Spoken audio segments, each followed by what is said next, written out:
Hey, Pastor Summerfeld and Karen and Kelly and anybody else on the team who's seen this. I just wanted to make a little video. This is how I do videos, training videos for my team, because I can screen share through this, so I hope you don't mind.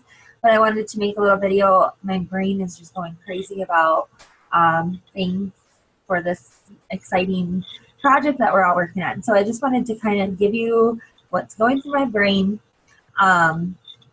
What I've learned, I've been doing social media now for about 1.5 years and using it as a tool instead of just using it for socialness.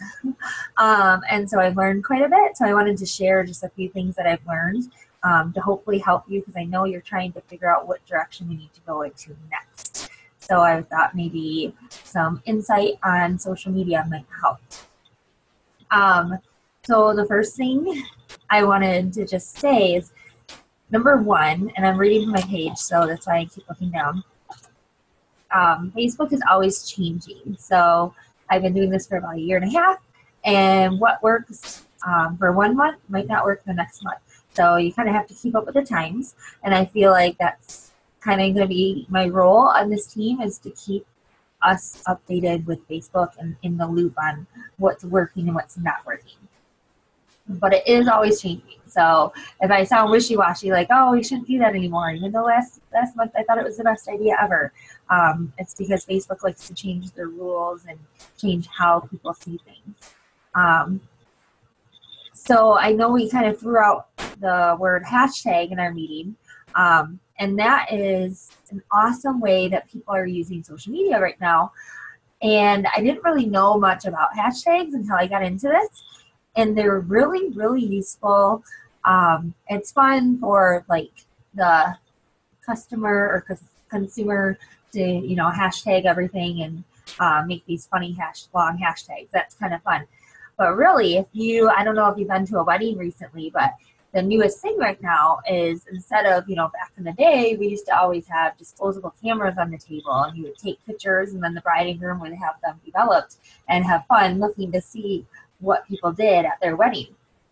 Nowadays, there's always just this little business card saying, take pictures, post them onto social media, and hashtag them with our wedding. And that way the bride and groom can search that hashtag and find all of their pictures all in that hashtag. So it might be a good idea for us to have a hashtag associated with this movement, I guess you could call it, something to do with impact.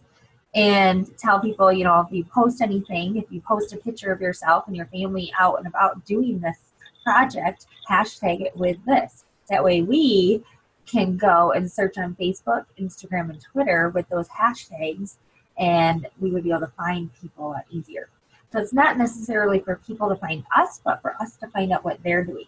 It's an easier way for us to look for them and look for the stories and the storytelling part of it.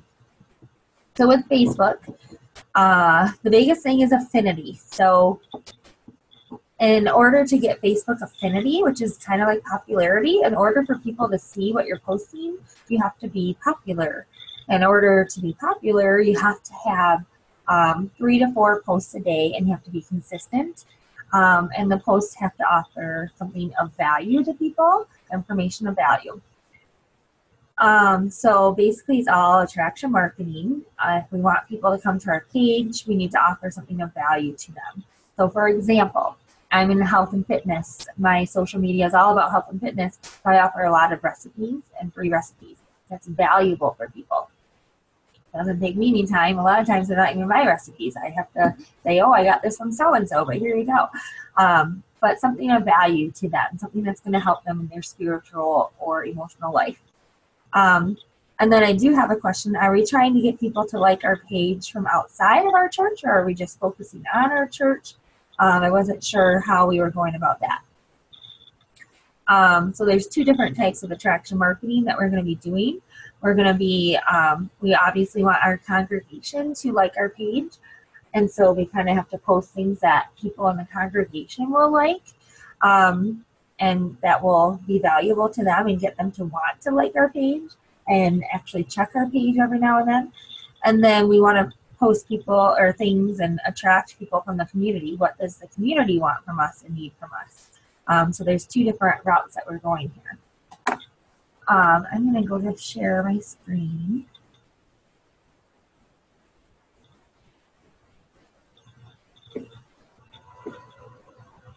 Okay, so here's my screen. Let me pull up my Facebook.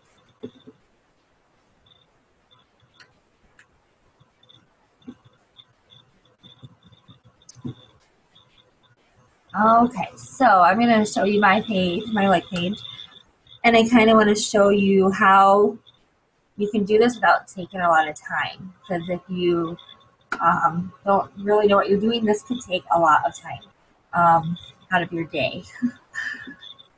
So, and what's really nice is that we have this team of people, like 12 to 14, I think it was, people, so we can all help, which will be really, really helpful.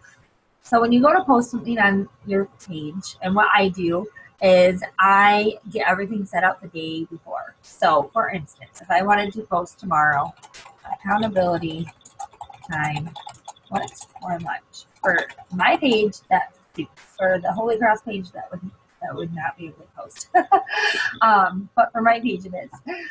So what I do is I write that, and then I go over here and I schedule it for tomorrow at lunchtime. And hit schedule.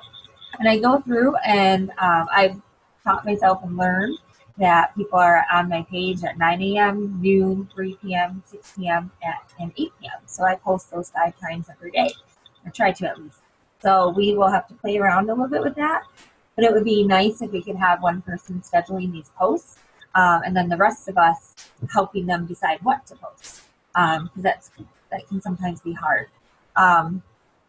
So what I always do is I have my scrapyard, I call it, of stuff. If I see something on Facebook and I think, wow, I really want to post that on my page, I save it to my desktop, and that's my scrapyard. And every night when I go to post stuff, I take from that and post it.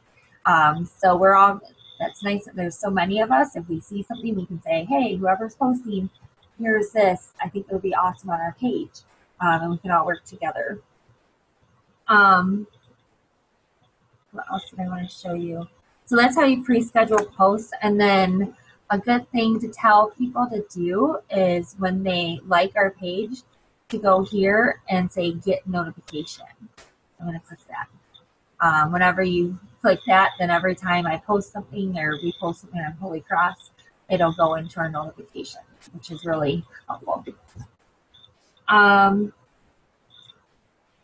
So basically, we just have to figure out what kind of posts we're going to be scheduling. What do people want to see? The community, the congregation. How can we engage them?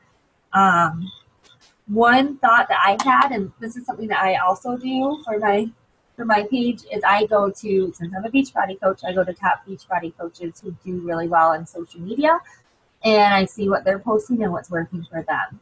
So right after making this video, I'm going to go and see what other churches have Facebook pages that are doing really well, and see what's working for them, what kind of posts they do, what are they doing to engage their congregation, and what are they doing to engage their community. So I think that's something that we need to do too, is look at other churches and how they're using social media and learn from them. Follow the leaders. And yeah, that's basically it. So back to a Facebook affinity. Whenever you post something, every time somebody comments on it, it goes back up to the top. Every time somebody likes it, it goes up to like the middle. Every time somebody shares it, it stays in the newsfeed for a long time. So we want to encourage people to like. We want to encourage engagements and comments, and we really want people to share our posts. The more shares we get, the more people get to do it. So I hope that helps. Very short little introduction to Facebook marketing. It's really kind of fun, but let me know if you have any questions. Thanks. Bye-bye.